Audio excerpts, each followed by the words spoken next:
the way the whole marriage conference is structured is you're there and you enjoy yourself.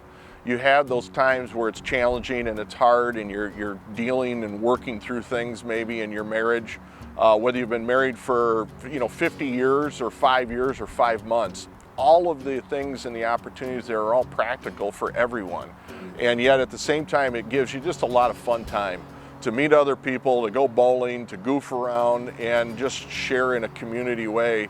It was a great time. The marriage retreat was our gateway to community at Crossroads.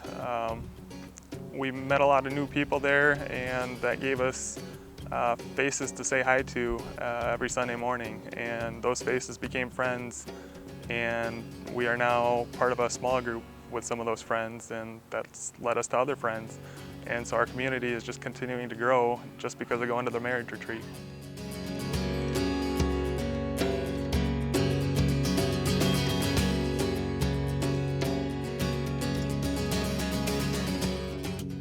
The ways we relate to our family of origin very much plays into how we relate to our new family until we update the files.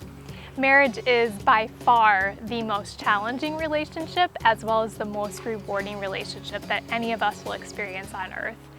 And our goal during the marriage retreat is to help identify patterns of behavior that are true in every marriage, whether you've been married for 1 year or 50 years. And our ultimate marriage to Jesus is really the relationship that teaches us how to be married to one another on earth. And Jesus led in vulnerability. He showed us how to do that. And we can learn from him in that, as well as receive the comforts that he's giving us so that we can comfort one another. So one of the things that we kind of wanted out of going to the retreat was we knew that we were soon becoming empty nesters. The kids were going off to college, and oldest one is still at home, but not around much.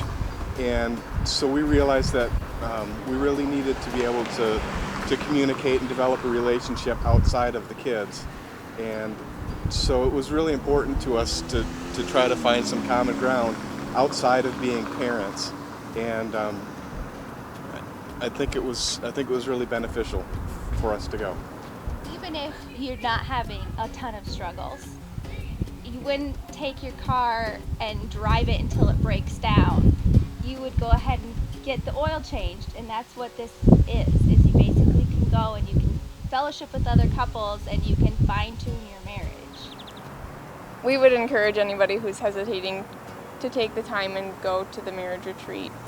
If there are concerns about leaving kids, we've found that having a strong marriage makes us better parents. To say something to a couple that's hesitant to go, especially husbands, I remember the last retreat, it's in our Crossroads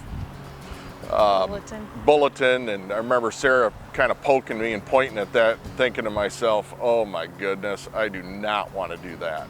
There's no way I want to go on that and share my feelings on marriage and all this with these people I don't know. And of course, I wound up going, and it wound up being something that was a fantastic weekend for us, for meeting other people, and just had a great time. And I would say for anybody, especially husbands that are hesitant, it's not just something you should think about, but something you should certainly do. There's no question about it. You need to be a part of it. And so we want to encourage you to take some time out of your busy schedules and invest in the most important relationship on earth. Mom and Dad, go. You can take care of ourselves.